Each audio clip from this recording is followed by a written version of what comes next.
birthday to you. Cha cha cha. Happy birthday to you. Cha cha cha.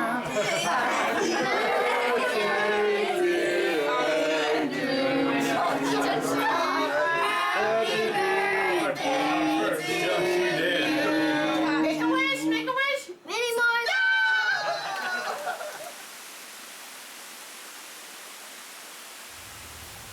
This is a story about time. A clock made with a piece of bark from this very tree.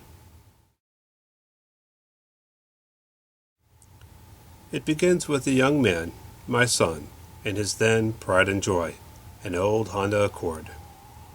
One snowy afternoon, he and his car slid off the road and met that tree, driver's side first. Fortunately, my son recovered and is doing well now. The tree? Not so much. While my son was getting titanium rods installed into his leg, I went to the junkyard to get his personal items from the car. The yard attendant there discovered this piece of tree bark still embedded into the twisted metal of the car, and he pulled it out, and he handed it to me. I knew immediately that I was going to make something out of this, not knowing what I would do with it, or how I would preserve or work with such a fragile material. I set it under weight in a corner of my workshop, and there it sat for over a year. Every couple months I would turn it over and put the weight back on.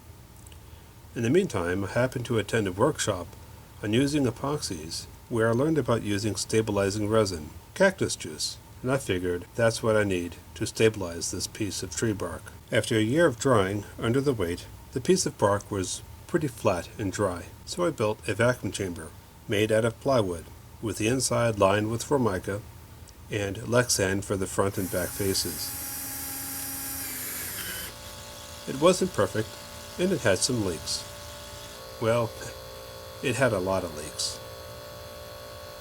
But as long as the vacuum pump was running, it would maintain about 24 pounds of vacuum pressure, and I figured that should be good enough for a piece of tree bark. To keep the tree bark as flat as possible during the process, I zip-tied it in between some angle iron that I had cut with a toothy structure so that it would grab the bark without making any noticeable marks. To get the tree bark extra dry before putting it into the stabilizing resin, I heated it in my shop oven for a couple of hours. Then I put it in the stabilizing resin in the vacuum chamber, and I left it in the vacuum in the resin for a few hours.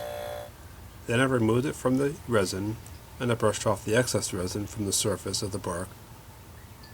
And then to harden the resin, I baked it in the oven for about 2 hours.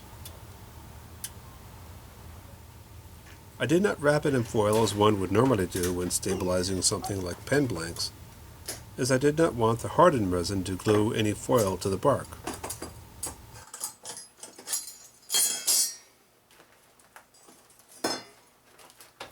And it worked. So I drilled a hole for the clockwork and coated the bark with bar top epoxy.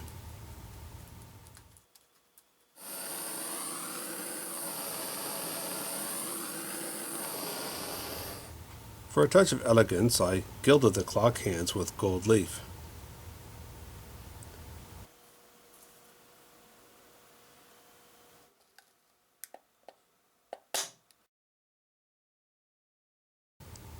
I decided not to put any clock numbers on the face or even 15-minute markers. My reasoning was that since the piece of bark was so irregular in shape, any such numbers or markers would only make it look wonky. Now certainly those who can read an analog clock can see what time it is, but the real point of making this piece of bark into a clock was to simply be indicative of time, and to be a reminder to be grateful for our time here in this life, and with each other.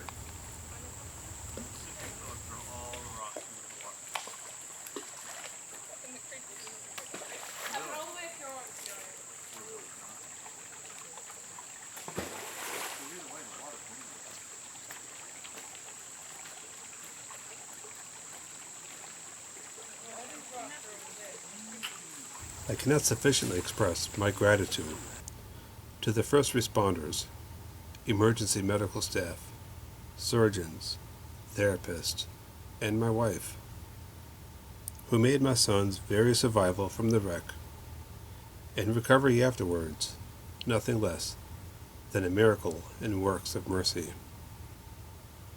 This video is dedicated to them and to my son. Let's try to always remember that time, just like life itself, is one of the most valuable and irreplaceable things we have in this life.